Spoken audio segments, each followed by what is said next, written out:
Hello दोस्तों, राधे राधे, हर हर महादेव। मैं मीनाक्षी एक बार फिर आपके सामने अपने अगले वीडियो के साथ उपस्थित हुई हूँ। चलिए जान लेते हैं फटाफट से कि आज इस वीडियो में हम किस बारे में बात करने वाले हैं। आज भी हम बेबीहुड पीरियड में ही बेबीज़ के कुछ और डेवलपमेंट्स के बारे में बात करने वाले हैं, जहाँ पे इस वीडियो में हम उनके स्पीच डेवलपमेंट के बारे में बात करेंगे कि उनकी जो स्पीच कम्युनिकेशन होती है वो किस तरीके से बच्चों में डेवलप होती है। जब बच्चा जन्म से लेके 2 साल तक का धीरे धीरे होता है तो उनके में किस तरीके से स्पीच का डेवलपमेंट होता है। तो प्लीज़ मेरी आपसे यही रिक्वेस्ट है कि वीडियो में अंत तक ज़रूर बने रहिएगा, तभी आपको अच्छे से पूरी जानकारी प्राप्त हो पाएगी। तो चलिए इसी के साथ आगे बढ़ते हैं। Speech is a tool for communication. जैसे हम जानते हैं कि स्पीच, जैसे आज अभी हम आपसे बात कर रहे हैं, कम्युनिकेट कर रहे हैं, तो जो वर्ड्स हैं, स्पीच हैं, वो ही एक माध्यम होता है जब हम एक दूसरे से कुछ भी कम्युनिकेट कर पाते हैं, अपने फीलिंग्स इमोशंस को बता पाते हैं, कुछ भी ज्ञान एक्सचेंज कर पाते हैं, एनीथिंग। तो speech is very required tool to be able to communicate with others. All individual must be capable of 2 separate and distinct functions. हर कोई जो भी होता है individual 2 separate and distinct function से हम कह सकते हैं कैपेबल होता है स्पीच के लिए, कम्युनिकेशन के लिए। The ability to comprehend the meaning of what others are trying to communicate to them. पहली बात ये जानना कि हम उस चीज़ को कंप्रहेंड कर पाए। आज अगर हम आपसे कुछ कह रहे हैं तो आप उस चीज़ को कितना कंप्रहेंड कर पा रहे हैं कि हम आपको क्या बताना चाह रहे हैं, पहली चीज़। And the ability to communicate to others in terms they can comprehend. और इस तरह की एबिलिटी रखना कि हम इस तरीके से आपको बताएं कि आप उस चीज़ को अच्छे से रिसीव कर पाएँ और समझ पाएँ। तो ये 2 जो सेपरेट और डिस्टिंक्ट फंक्शंस होते हैं, it is very important for communication. Communication can be in any forms of language. Communication जो है किसी भी फॉर्म में हो सकता है, written, spoken, gesticular and gesticulative भी बोल सकते हैं, जेस्चर्स के through, musical and artistic expressions भी होते हैं।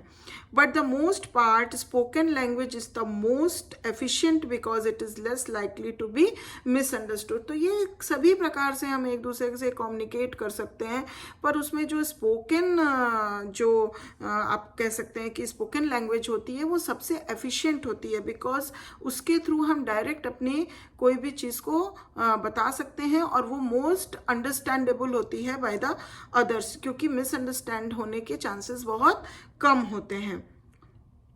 बोथ एस्पेक्ट्स ऑफ कम्युनिकेशन, जैसे कि comprehension of what others are trying to communicate and the ability to communicate one's thoughts and feelings to others in terms they can understand, are difficult and not mastered quickly. ये difficult task है और इसमें कोई भी mastery बहुत जल्दी नहीं पाता है। However the foundation for both are laid during the babyhood years. But एक बच्चे में इसका एक फाउंडेशन हम जरूर क्रिएट कर सकते हैं और उनका एक फाउंडेशन क्रिएट हो जाता है बेबीहुड पीरियड में।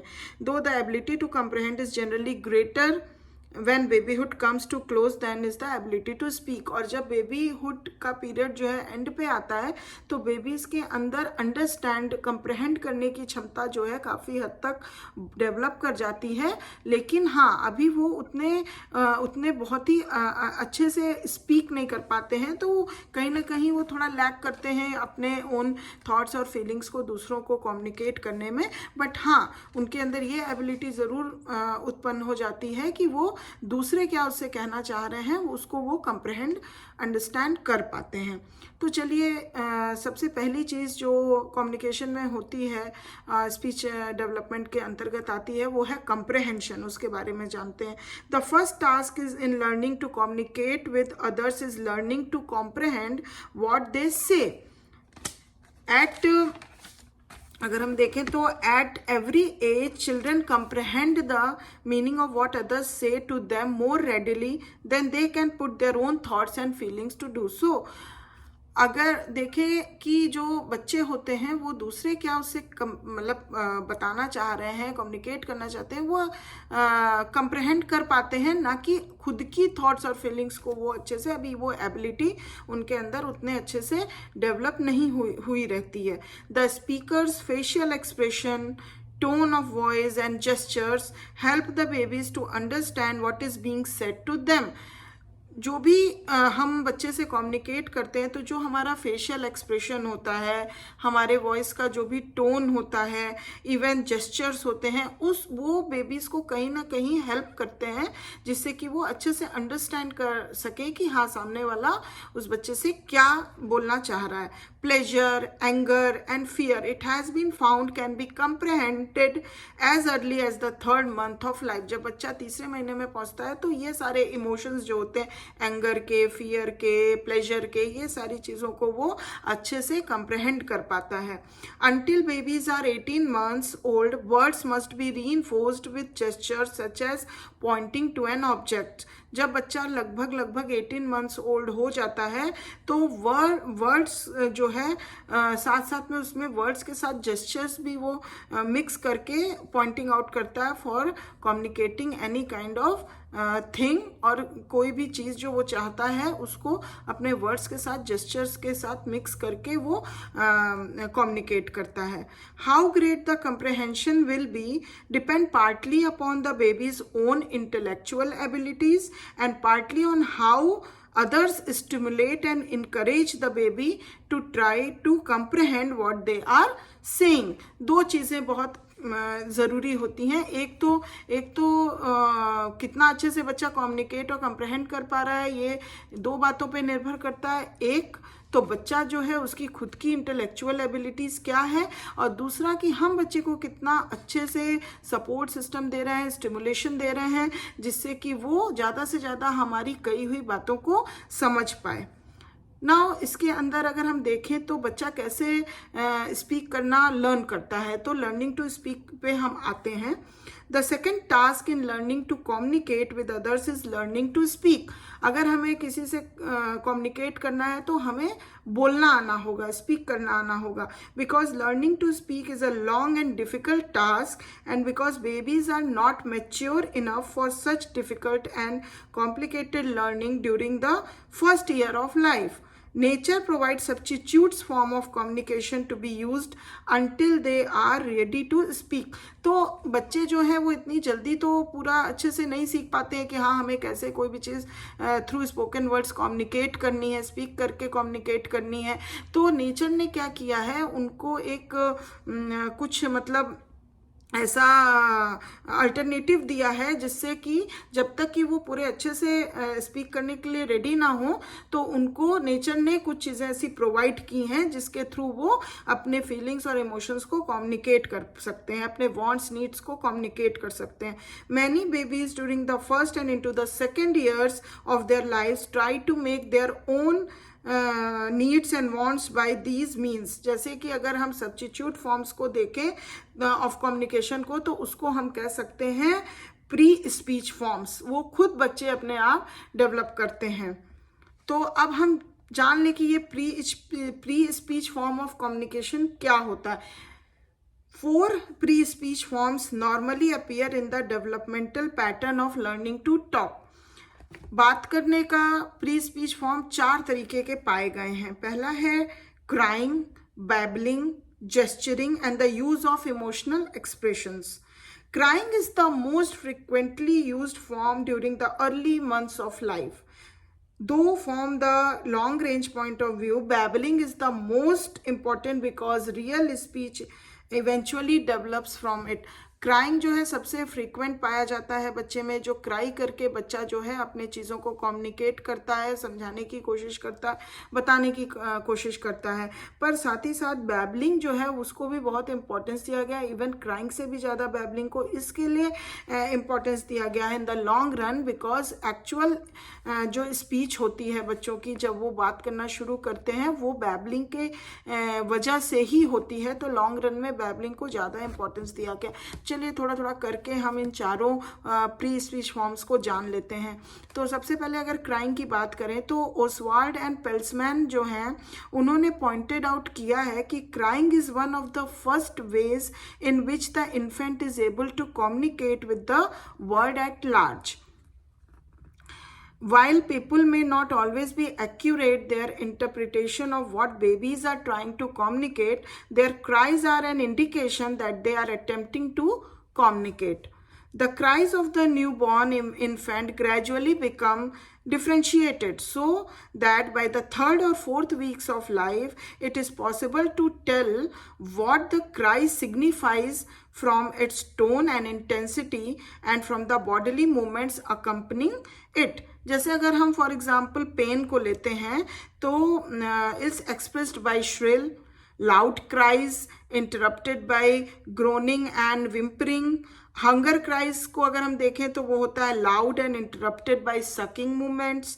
Cries from colic are accompanied by a peculiar high-pitched scream with alternate and forceful flexion and extension of the legs. Before they are 3 months old, जब बच्चा 3 महीने का लगभग होता है और उससे पहले हम देख सकते हैं most babies have learned that cry is a sure way to get attention. और उनके लिए cry जो होता है वो sure way होता है कि उससे वो लोगों का attention grasp कर सकते हैं. अब अगर हम नेक्स्ट देखते हैं तो वो आता है babbling. As the vocal mechanism develops, babies become capable of producing a large number of explosive sounds. Babbling जो होती है वो large number of explosive sounds होता है. Some of these sounds are retained and eventually develop into babbling or lulation. In time, some will form the basis of real speech. The number of sounds produced in babbling gradually increases. Most babies can, by the time they are 6 months old, combine certain vowel and consonant sounds such as ma, ma, da, da and na, na. तो these kind of combined certain vowel और consonant sounds हम babbling के through देख सकते हैं. Babbling begins during the second or third month of the life. जब बच्चा second और third 3 महीने का लगभग होता है तो babbling हम उसके अंदर देखते हैं और वो reaches its peak by the 8th month. 8वें महीने तक जब बच्चा पहुंचता है तो वो babbling जो है अपने peak point पे होती है and then gradually gives way to real speech. और फिर धीरे धीरे बच्चे के अंदर real speech develop होने लगती है. Babbling has completely disappeared by the end of the babyhood period.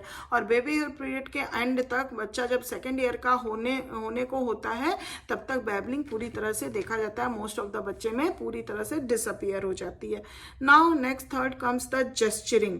Babies use gestures as a substitute for speech, not as a supplement to speech. अगर हम देखें तो बेबीज जो है जेस्चर को एक सब्स्टिट्यूट ऑफ स्पीच के थ्रू में लेते हैं, सप्लीमेंट के थ्रू नहीं लेते हैं. Even after they are able to say a few words, many babies continue to use gesture. अगर वो कुछ words बोलना सीख भी जाते हैं तो भी बहुत सारे babies जो हैं gestures का इस्तेमाल करते हैं, combining them with words to make their sentences, जिससे उनके sentences और भी meaningful हों. By outstretching their arms and smiling, babies can readily communicate the idea that they want to be picked up. अगर हम देखें तो जैसा बच्चा अपने आर्म्स को स्ट्रेच करता है, स्माइल करता है, तो वो अपने जेस्चर्स के थ्रू कम्युनिकेट कर रहा है कि वो चाहता है कि उसे कोई गोद में उठा ले. When they push away their plates at the same time saying no. और जैसे कि मान लीजिए कि बच्चा जब किसी चीज़ के लिए नो बोल रहा है और साथ ही साथ खाने का प्लेट को वो जेस्चर्स के थ्रू दिखा रहा है, फेंक रहा है, हटा रहा है, तो इट डायरेक्टली मीन्स ही और she wants to communicate that he doesn't want food at this time, particular time.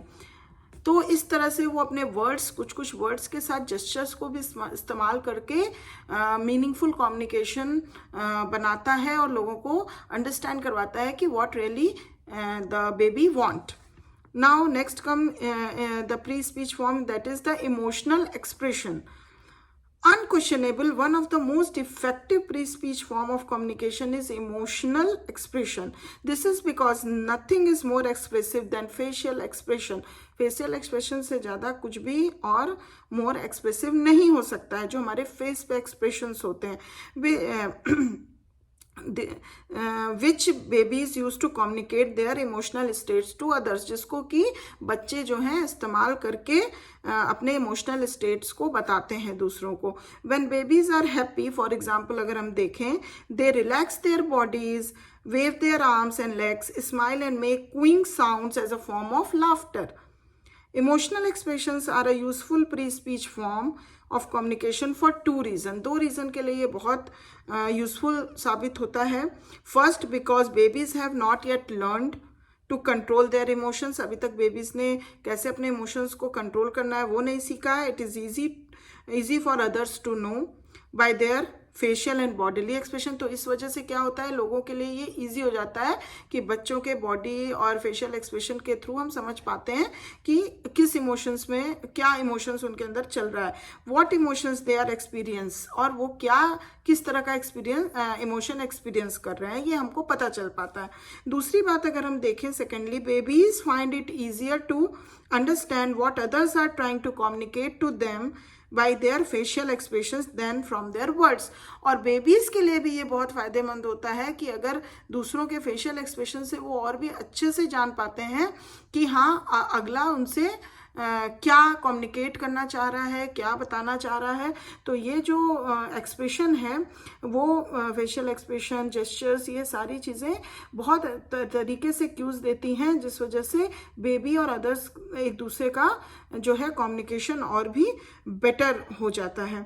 जैसे अगर हम एग्जाम्पल के तौर पे देखें, I am angry for example may mean little or nothing to a baby, but an angry expression on someone's face is quickly understood। अगर हम सिर्फ ऐसे बोले कि आई एम एंग्री तो बच्चा नहीं उस वर्ड्स को समझ पाएगा, बट अगर हम उस तरह का फेशियल एक्सप्रेशन बनाए तो वो इजीली अंडरस्टैंड कर जाएगा कि जो सामने वाला है उसको एंगर है, गुस्सा है उस पर, तो वो जल्दी से उस चीज़ को ग्रैस्प कर पाएगा। तो इसलिए कहा गया है कि emotional expression, facial expression, gestures are very important pre speech communication to communication.